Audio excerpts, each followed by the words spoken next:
All right, starting this one off from a different spot instead of over there. We're here. Yeah, it's looking good for us being on the cusp of summer, kind of. All things considered out here, this is all coming along really well. I mean, it doesn't look like it. It's just time consuming. Even this stuff here. I don't know if I captured these on the last one of these I made, but we got those guys coming in real good. It's a Cali Rose on the left, and on the right's a Sugar Bush. And I think that's a Ramona Ceanothus. And some more San Miguel Savories, and one surviving little California Poppy right there too.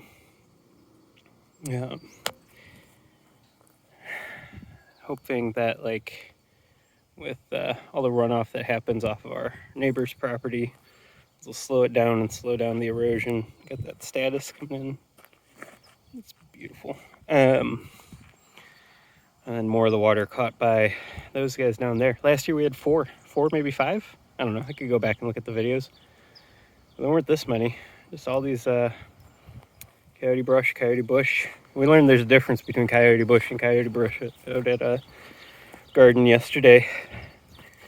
And I always thought people were just like mispronouncing one way or the other. But no, it's been me the whole time. These geraniums are coming in, locking in real good. That one on the right there is came off the, I don't know if you can see it from here. No, you absolutely cannot.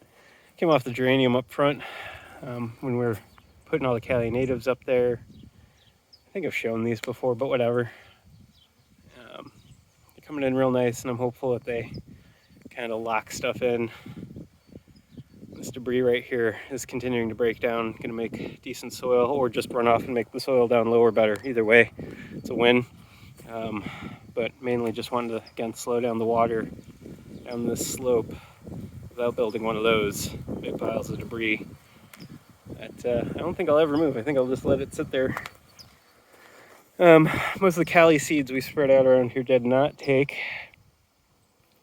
Those that did got chewed up, and they were mostly on the left side of this little trench, which doesn't come through clearly, it looks like. But so from about here to there was a little trench that I had kind of built into this leaf mold debris, and had a bunch come in, and someone munched them down. And then a week or two later, had these guys start popping up. They're requiring a lot of love right now. We're about to be gone for about 5 days, 6 days, something like that. We'll see how they do, but hopefully they'll still be around. I should actually throw a little bit of mulch around them, probably. That used to be I could get down about a knuckle down in the leaf mold before I hit the compacted clay here, this stuff. And now I can push down about half my middle finger down into there. Just trapping just by watering all the time, and the leaf mold keeping stuff in place. This gorilla hair mulch doing an awesome job of holding all this in place. And the idea behind this is just to create a more stable path for Jenny to take while getting back up and down from the back. She doesn't come down here very often with her knee, because all this is very loose. I don't know if I can demonstrate it well, but look at that. But I think we can continue this path, so connect this all the way up to there, and then drag it all the way down here up to the gate over there with some time and money to make a more stable path for both of us to walk through, because at some point we're gonna get old. I'm already feeling old, and both of us will have troubles getting back and forth. Oh, and look at this. This is great. This ant colony came back strong. It's been gone for a while. It came back a week or two ago. So pumped to see them. They're harvester ants, I think. I don't know. I can't identify bugs, but they're the ones that belong here. They're not the Argentine ants or something like that. Jenny will watch this and correct me if I'm wrong. Some might find that obnoxious. I find it quite useful.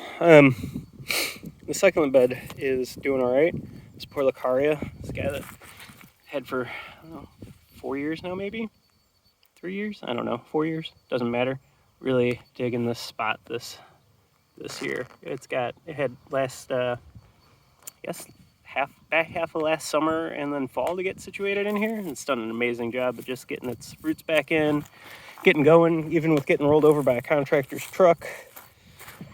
What a badass little plant. And then we've got some other varieties down there. There's one that I'm excited to see what it'll do. Working as some ground cover. It's prone.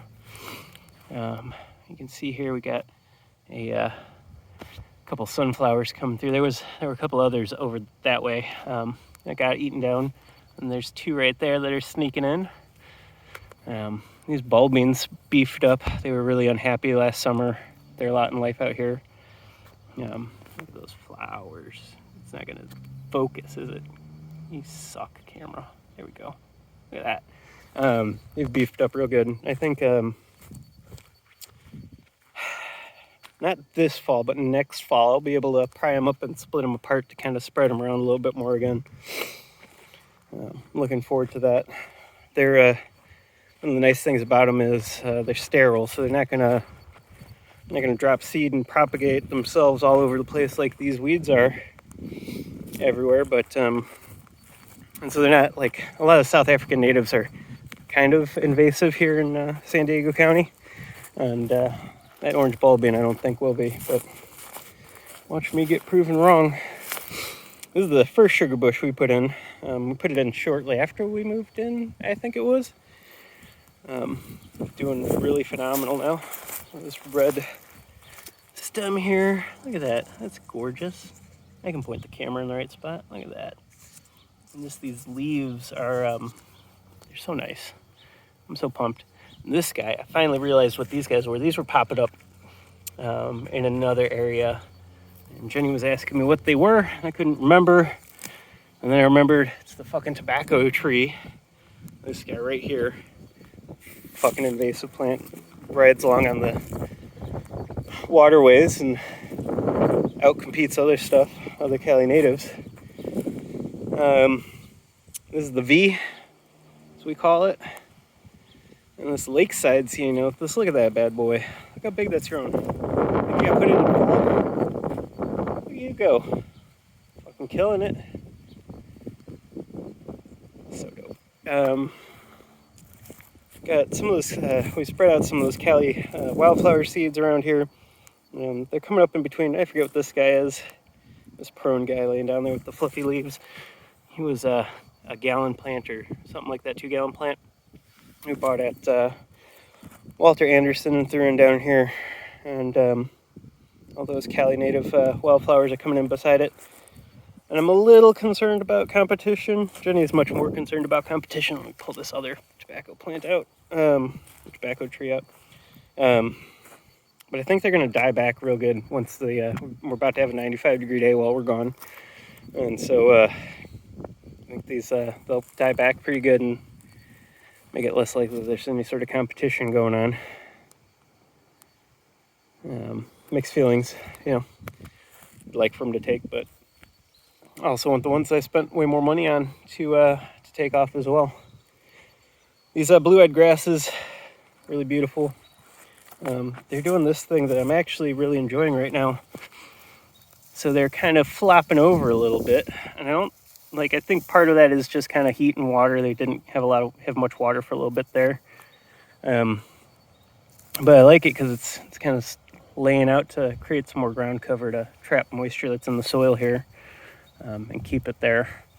I'm kind of hoping too that it finds some spots, some gaps in the mulch to drop some of its seeds at, and then comes back a little bit stronger. There's some little beginnings of new shoots coming up in there. I suspect we'll have some more by the time we're back from Austin.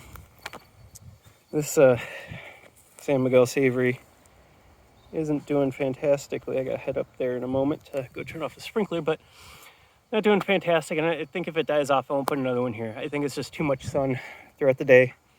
This one over here is doing better. It also got that one over there, didn't get planted in very well. I didn't dig it very deep.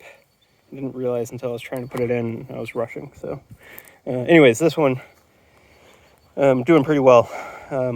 I think it gets a lot of the a lot of sun blocked by the lakeside ceanothus to the right of it. Gives it a chance to not get sunburnt so much. I haven't been able to positively identify what this guy is. Looked it up today. It's one of 3 varieties of a specific type of plant, and I can't remember which one. And then this guy here is either borage, which would be all right, not great, but all right, or an invasive plant. And the leaves are so dang similar between the two that I have to wait until the flower comes up to get a better idea. I'm thinking it's borage because I think it came from that seed mixture that we've been tossing around, but and also because that invasive plant I've not seen anywhere else on the property yet, so it'd be a surprise to me. But yeah, if it's borage, that's fine. If it's that invasive weedy plant, I think it's from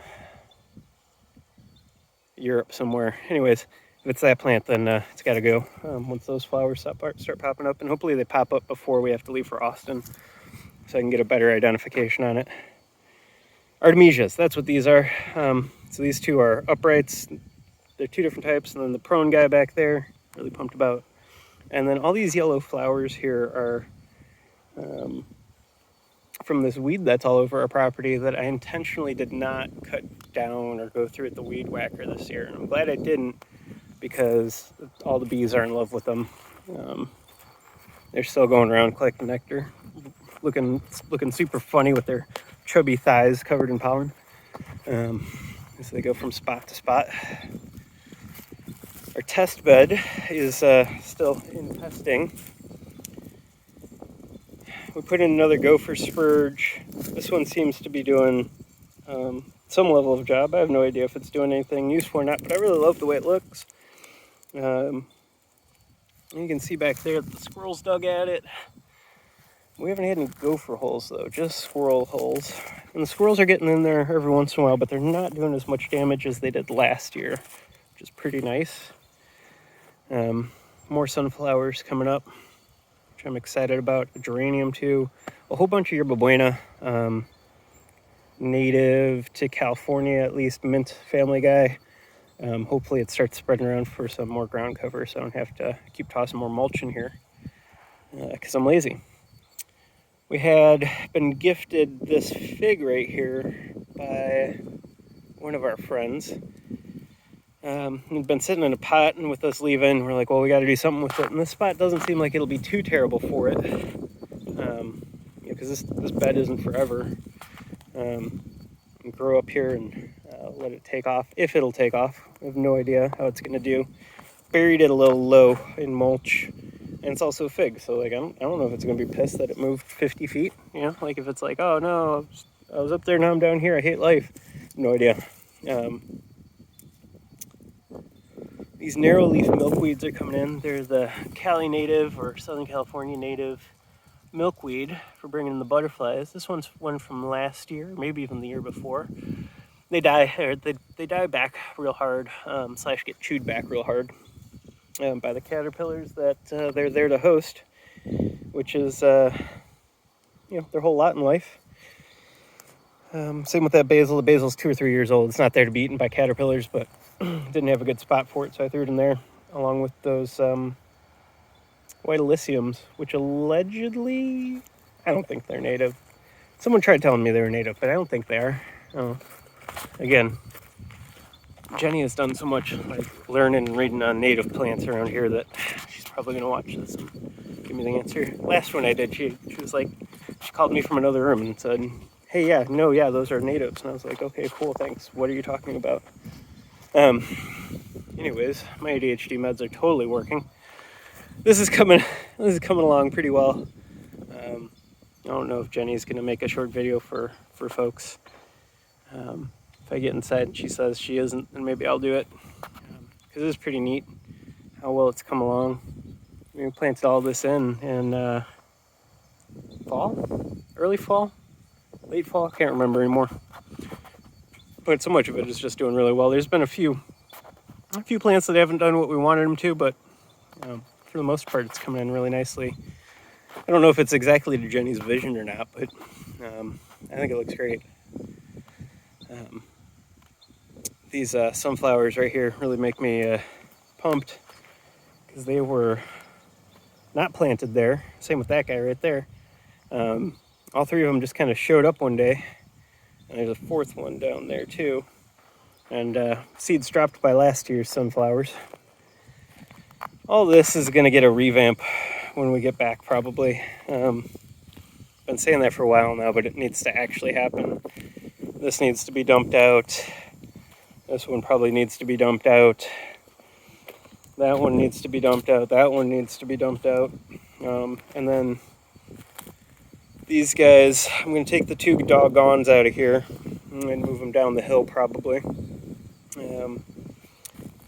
Because they do seem to deter the rabbits. Maybe not the squirrels, but the rabbits seem deterred by them. Oh, and that fell over. Oh, shit.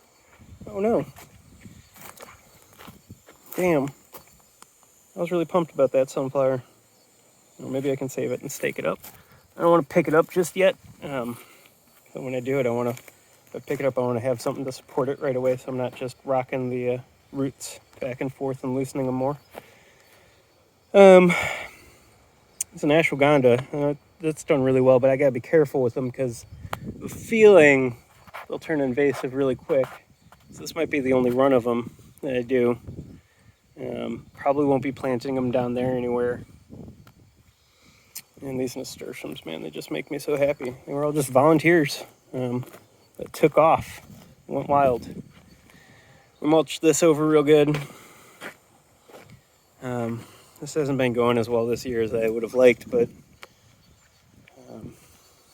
it didn't go very well last year either. So I guess just incremental improvements because it's gone a little bit better. There's been less animals eating at it, but there's also less growing in there. So what's the order of operations there? That fucking wind, Jesus Christ. We planted this plumeria, as Jenny calls them, plumbagos, into the ground. It was in a container, I think right there. I think so. Got it into there for while we're gone. Make sure it doesn't dry out and die. More sunflowers coming in through there. Trying to do plenty of sunflowers and milkweeds, the narrow leaves. But the narrow leaves didn't take off too well this year. The ones I tried to start. Maybe get a better run next year. And this is exciting for me. These are some irises that are really gorgeous. This guy's mallow? I don't remember what it is. Shit. Oh well, doesn't matter. It's gorgeous. And first year we were here, looking really sad. It still looks a little sad, but it's way better than it was last year, and we'll take it. And I think by next year it'll be real good. I think that like the first year, just getting its roots set. Second year, kind of starting to take off. Third year, living its best life. Can we agree to that? So Jenny doesn't want to rip you out? Excellent. Good talk. Another one that I've forgotten the name. Christ. But it smells so fantastic. It smells like lemony, orangey. And you just gently brush against it and it's just going to fill the whole air. Just fantastic for this being where Levi tends to piss and poop. And we got the Caprosma into the ground finally. Got those guys in. These roses in. And look at this rose here. This guy's gorgeous. I've been admiring him. Look at that. Look at that rose. This yellow one ain't bad either. Look at that. That's dope. And then you get the colors together. Nice. Nice. Anyway. Got this King Tut begonia a couple weeks ago. And, begonias have not done well here, but those were also like the ones that were sold in 6-packs. And this one is one that's a rhizomus. And so I think that might have been the key, was like getting a rhizomus begonia into this spot. We'll see how it handles summer, but so far it's been doing really well. Even we had a couple like really warm days. not too long ago, and still chugging along. I mean, it looks kind of creepy, but that's what I like about it. Like, it looks kind of gross, but then you look at those flowers, and even just like the kind of like creepy hairiness to it is really cool, if you ask me. Which you didn't. I'm just offering it up anyways. Let me turn off that sprinkler that's up there. All right. George family, they're doing all right. They're not living their best lives though. You can tell by all the way the leaves look. And this year they're having a harder time of it. And I think, it seemed to have been moisture because this was dry, really dry for a while. But I've since started being more mindful of how much water's in there. It just doesn't seem to be making much difference. So I'm not entirely sure what's going on yet, but they're still growing. They're still putting on new leaves. It's just their leaves are dying back way faster than they used to. Even last year, they'd been kind of transplanted ad hoc into this space without too much thought or preparation. So it's unclear what's going on there. These guys aren't going to find homes into larger pots before we leave, I don't think. There's too much other shit to do. And these guys might be in the largest pots that they're in before we leave as well. I should try and get a couple more of them potted up into something a little bit bigger. But these narrowleaf milkweeds, look at this. So these are, do you have a date on those? I don't. Do I? Yeah, so they're probably about a month old. This is how big they've gotten. This one's got the root at the bottom. Nope. A couple of them got their roots all the way to the bottom and already starting to almost spiral around. But they're so tiny that I don't feel like I can put them out yet, Like, be afraid of like that 95-degree day coming through and just charring them to a crisp because they're plopped down into a new position in full sun all day long and they just die up. I don't know. These are bladder pods. We grabbed the seeds from it's a native bushy plant that we grabbed some seeds from on a walk a few weeks ago, maybe a couple months ago now. And Jenny got them going. And we're going to get them on the slope up front. And they'll be great. More free plants, more free-ish plants. And I got to walk all this way to get up onto this top walkway because Levi took a shit over there on the steps. And then also the plants have made a barrier that's difficult to cross through, so I got to walk on a wooden retaining wall thing, and with all that water up there, it's just too slick, and I don't want to slip and fall and land in dog shit. So this dragon tree is still alive and kicking, and I got to start figuring out a spot for it. But we've got a few years before it gets like semi-mature, almost like teenager. I don't remember the name for that. That state of life is, but it's about time to find a spot that'll live maybe more permanently. And man, I'm so excited for it. Just wish it didn't grow so slow, because man, if you get a chance, look up dragon trees, look at them. They're so neat. And like if you get a chance to see one in real life, go up and just touch it, feel the bark, look at the way that they're all alien. They're so fucking cool. The vines here, we got in a couple weekends ago to try and start covering up this big white fence that reflects all this light back into the house. My office is right there, and so my computer monitor is on the opposite wall, and I sit with my back to the window, so it's just all glare all day long. If I don't have the blinds closed, but thankfully I prefer to work in a cave, so the blinds are closed most of the time anyways. But it also becomes an issue with like coming into summer and the heat and all the heat that the house traps. Trying to reduce that so we don't have to run the AC 24/7. I don't remember what all we put in. That guy's from Mexico. That guy's a Cali native. One of them's a passion fruit and one's another thing. Jenny planted some bulbs around here that got chewed on a little bit. When they're coming back, are still coming through. These are my sedums that I've had. This is the lion's tail, remnants of a lion's tail that I kept going for a couple years as we moved from place to place here in San Diego. We finally bit the dust last summer, but the sedum that was around it in the bag survived, and it's starting. I don't mind this mixture. I mean, it might not be like aesthetically the best, but I think it's pretty dope. It's like seeing little sedums where you don't expect them. You know, those little jelly beans. Another sunflower that took off. Vancouver Centennial Geranium. Jenny really likes them. We had one down there, and it's still down there. It's just doing really poorly in that raised bed. And this one looks like it's doing really poorly because it was for a while after it got transplanted. I think it lost a bunch of its roots when it got transplanted.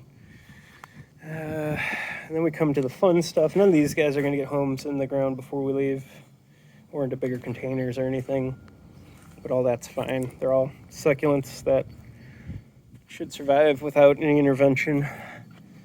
And I haven't added anything new to this. I also don't remember if I mentioned anything about this in my last video I made, where I got a whole bunch of these succulents in the ground a few weeks ago. The crassulas, a couple of portulacaria up there. All these cotyledons were here when we moved here. I forget what that guy is, but that guy got in the ground.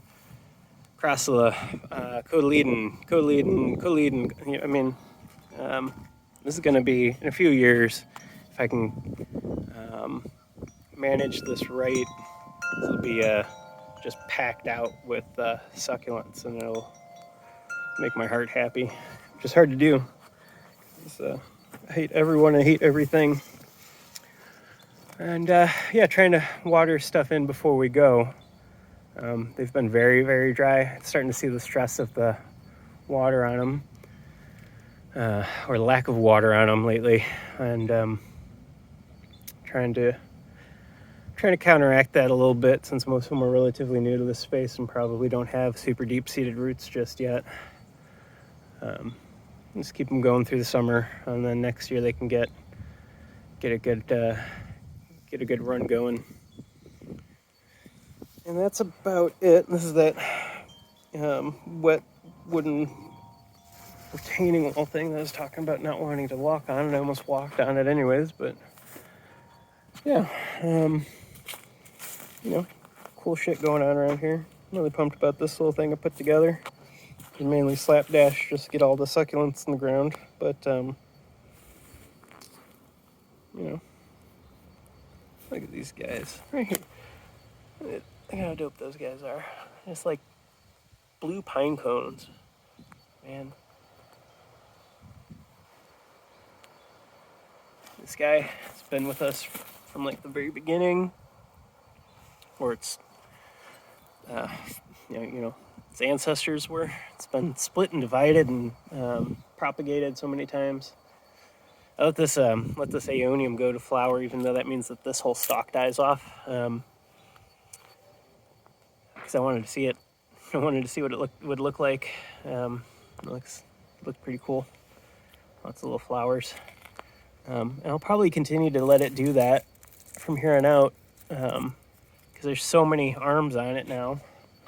I don't need to worry about it, throwing up a flower spike and then dying back and just being a stick in the ground or something. So let that one continue to do it. But these ones here, like this aeonium, this one I'll probably, if it tries to throw up a flower spike, I'll probably cut that out real quick, keep it from dying back. Look at the colors. Man, I can't see. I'm in shade. And then got the glare on my screen. Man, the colors on this are just phenomenal. So great. I love it. It's so dope. They're aliens, man. Succulents are alien plants. Oh, this is really cool. So we bought this begonia 6 months ago, maybe longer. It died back. It was up here, in this pot and looking really beautiful and whatever. And then it died back real hard, down to like just the dirt. And look at it now, just in the last couple of weeks. Let's come back, and I don't remember what type of begonia it is anymore, but it's gorgeous. It's just like such a vivid coral color, and then the razor-toothed leaves. Teeth, whatever. Fucking English. Phenomenal.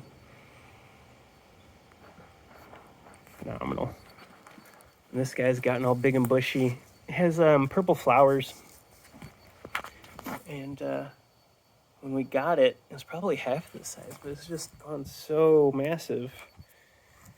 And I think we'll have to work out where we can get it in the ground at. The problem with it's going to be is that it's not fond of full sun, if I remember correctly. So that'll be problematic. And this palm's pretty exciting too. I should give him a little bit more space.